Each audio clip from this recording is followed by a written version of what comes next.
Want that soft, cute flush look? Let's dive into this Igari-inspired makeup.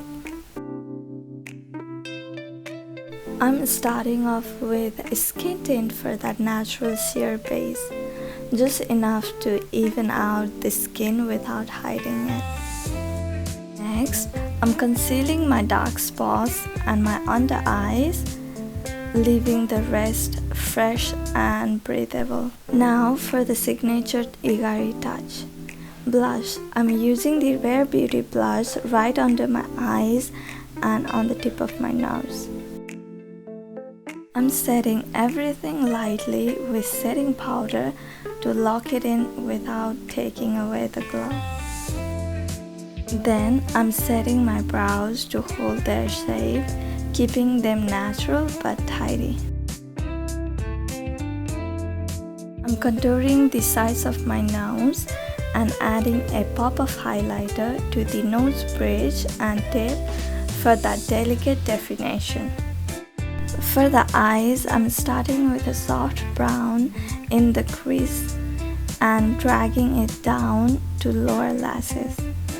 Then I'm sketching out the aegyo-sal, those little under eye puffs that makes your eyes look youthful, and highlight them to make them pop.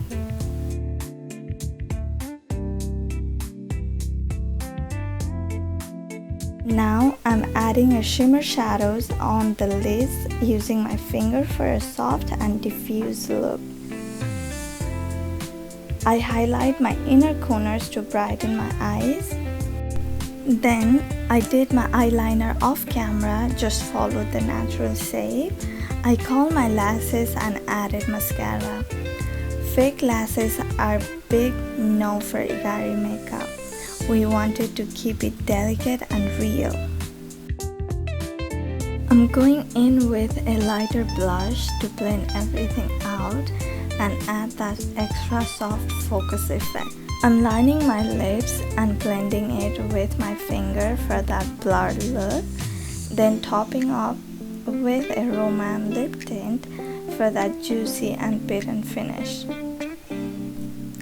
And that's my go-to Igari makeup look, perfect for date night, selfies, or just romanticizing your everyday life. If you like this look, don't forget to give this video a thumbs up. Subscribe for more dreamy makeup looks and beauty tips. See you in the next one. Bye.